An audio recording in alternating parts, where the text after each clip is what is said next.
Hi, Patrick. How are you? Hey Ranjeet, how's it going today? I'm good. Wonderful, wonderful. And thank you for having meeting today. Yeah, I'm always happy to meet on Saturday for these Q&As. I think it's always great to give people some information that they're looking for from our group. So if you're ready, I can hit you with the featured question of the week.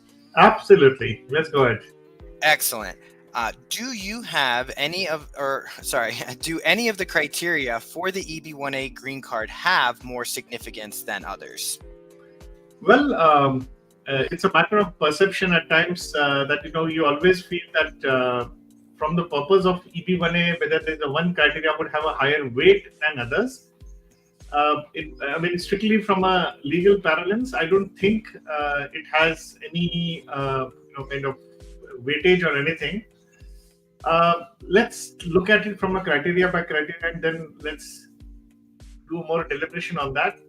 You see, an award, you get it. Obviously, if you got a very big international award, it, the criteria by themselves may not have any weight, but the intensity of the work that you have done may qualify better and achieve you or reach you towards totality.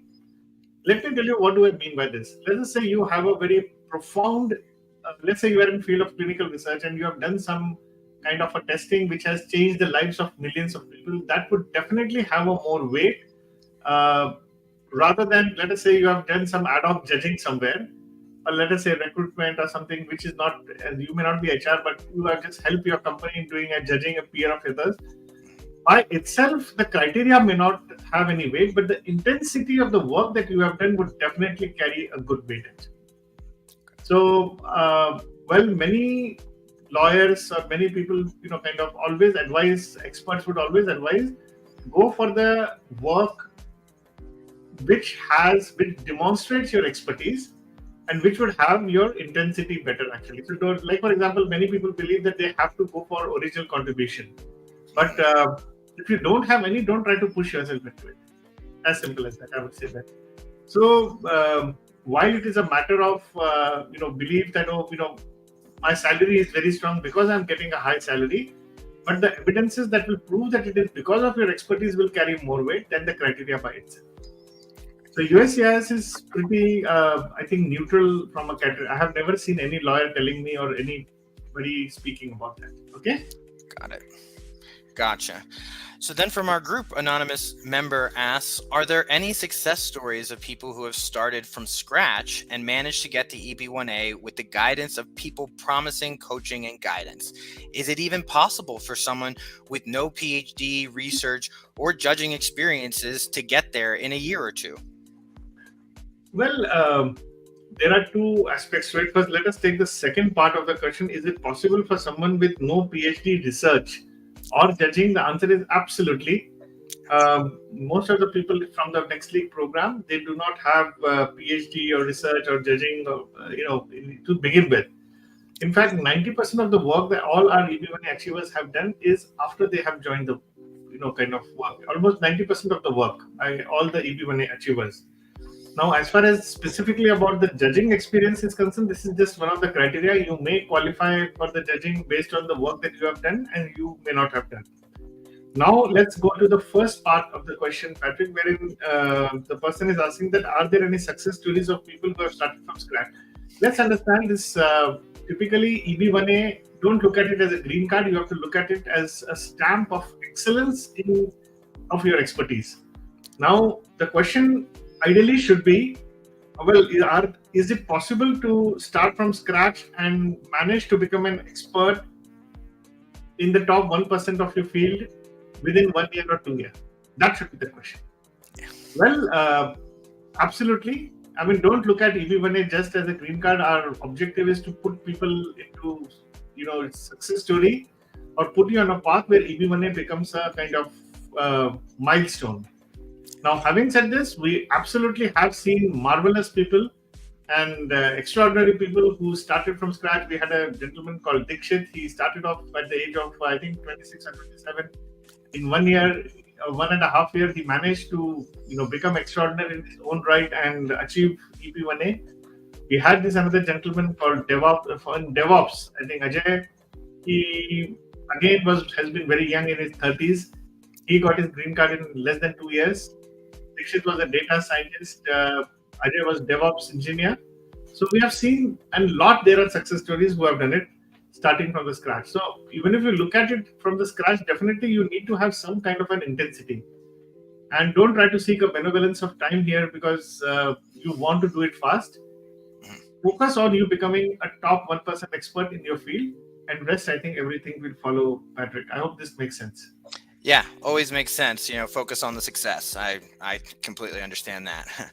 So then, an anonymous member asks, I don't have any international work experience. Am I still eligible for EB1A? You see, first and foremost, EB1A is requirements do not solicit international work experience. It solicits certain fulfillment of criteria. And so I always tell people that, okay, fine, there are 3 dimensions of success for your EB1A. We call it through a DISC-W matrix, which recently we got a patent also for that. The first dimension being, what is the intensity of your learning? Are you just having an information about something? Are you having skill about something, or are you knowledgeable? To what extent is your understanding? Second would be, what's your progressive work experience? And the last would be, in terms of what is the impact factor of your work.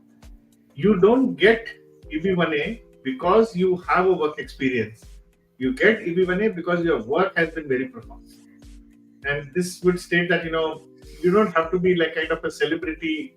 Your work needs to get truly celebrated and has to impact thousands of people around, actually. So that's what I would say. So you're very good. If you don't have international work experience, that would not be anywhere merit to be considered. Right. Perfect. Good. I think it's a misconception sometimes people get that I've seen happen. So yeah, good to clear that up. If I can't get a letter from a VP or director, can I get a letter from my manager for the critical role criteria? Absolutely. There are 2 things. The criteria is originally, when the law was made, it spoke about leading or critical role for an organization. And subsequently, it was also include leading or critical role of a division of an organization. So that's the first thing. The issue is that it does not matter, who is giving you a letter, but more important is that person aware of your work and what is the locus of that person to kind of qualify you for EB1A for the particular criteria in terms of leading or a critical role. So this is something which is going to be very important. If you cannot get from VP or your manager would be, in fact, ideally speaking, your manager would be in a perfect place.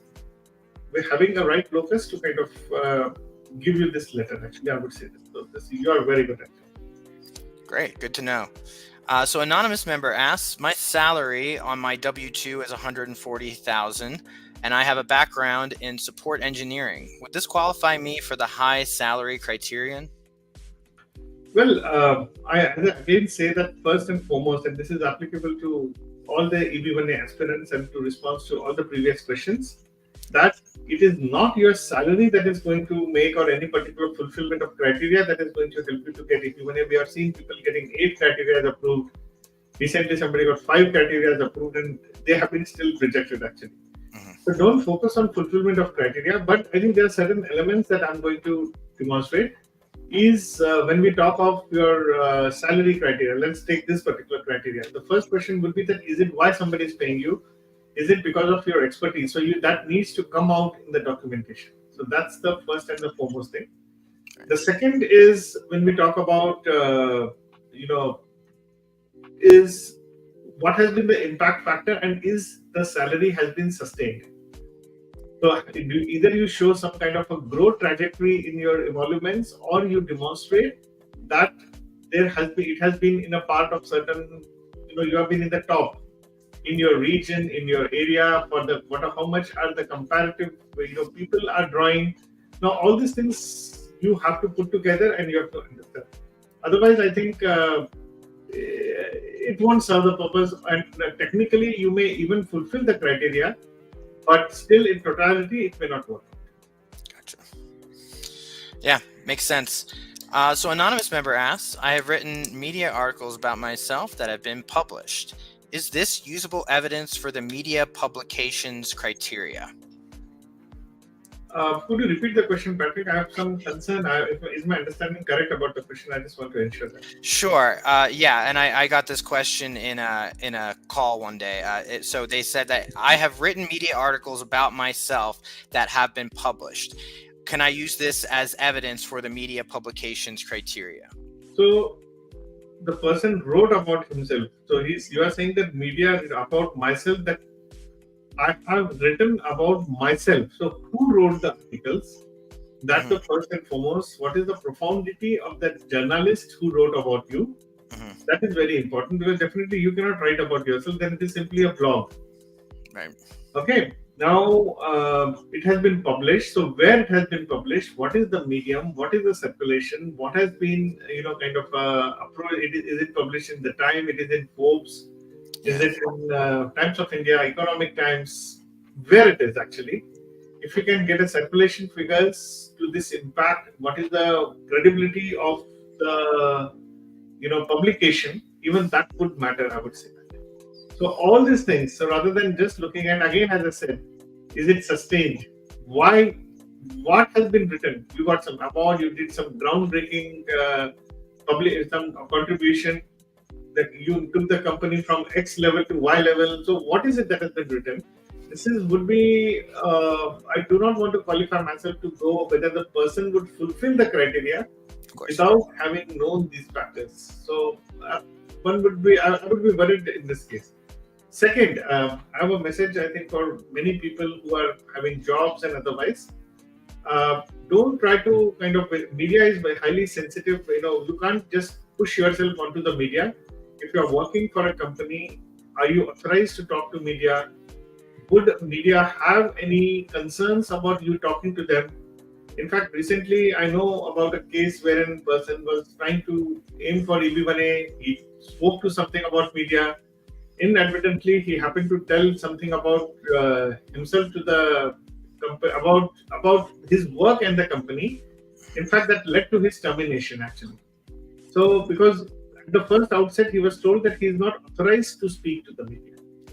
So, I would be very concerned if somebody just tries to start talking about it in the media, because this is not going to help and this is not going to help. So, that's my submission. And let's take the last question, Patrick. Sure. Sounds good. Anonymous member asks, if I receive an RFE for my EB1A application stating that I meet 2 criteria and providing guidance on how to meet the remaining criteria, and it doesn't mention anything else, if I resubmit and demonstrate 1 additional criterion, is my application likely to be approved? Would the USCIS have mentioned the final merits determination if I hadn't met it? Okay. Now, let's say how this whole concept of RFE, or for that matter, NOID, would operate actually. If you receive an RFE for your EB1A application, that you are fulfilling 2 criteria. So, assuming you have gone for 5 criteria, and then you are applying for 2 criteria. So, they at the first outset, they would just tell you that this criteria has been met. And if you have not met the remaining 3 criteria, they would tell you specifically what is missing. Now, having said this, what is happening here is that you have fulfilled 3, so they would not even touch about totality here. But let's flip the question by saying that you have met 3 criteria and 2 criteria you haven't met. Then they go into the merit of your the very fact you're receiving RFE, it means they have not approved the totality also. Then they would break down each of the approved criteria and then try to explore that, and they try to tell you that why it is not leaning towards totality. The right one is leaning towards totality. Now, in that case, you have to address your remaining criteria which you have not filled, as well as totality. But if totality is not being mentioned because you have approved only your 2 criteria have been approved, then you will have to strengthen your application on your own merit actually, because nowhere it will say, if you fulfill 2 criteria, that how close or far you are from totality. That is your wisdom, and when you work with a lawyer, you have to work out the right strategy. So wish you all the best, but let's not assume things, do your best, guys, and put your best foot forward. And if you want to have any specific question, please let me know or let Patrick know. We'll be more than happy to help you out. And if you kind of want to come to this show or want to join the Next Lead program and become EB1A Achiever and fulfill your American dream, please click the link below. We'll be happy to help you out in the best possible way. Yep. So wish you all the best, and thank you very much, Patrick, for having me. Yep. Had a good one. Thanks.